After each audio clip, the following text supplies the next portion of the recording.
凌晨，美军空袭委内瑞拉，马杜罗被捕了。这不只是国际新闻，这是一记资产的警报。朋友，世界变化这么快，你还觉得钱放在哪里都一样吗？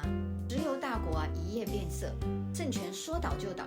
这次川普动作这么大，不仅是为了能源，更是在重新洗牌全球的秩序。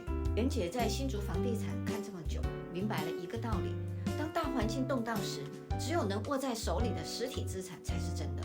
你看哦，石油在跳，通膨在烧，但你名下的房地产权状，它是不会骗人的。它不只是个住的地方，它是你在乱世中的最后一道防线。乱世中，我们要买的不只是房子，而是一份安心。如果你对现在的资产配置感到迷茫，不知道该不该进场或避险，留言守护，袁姐跟你聊聊你的资产规划。关注袁姐，陪你守住财富。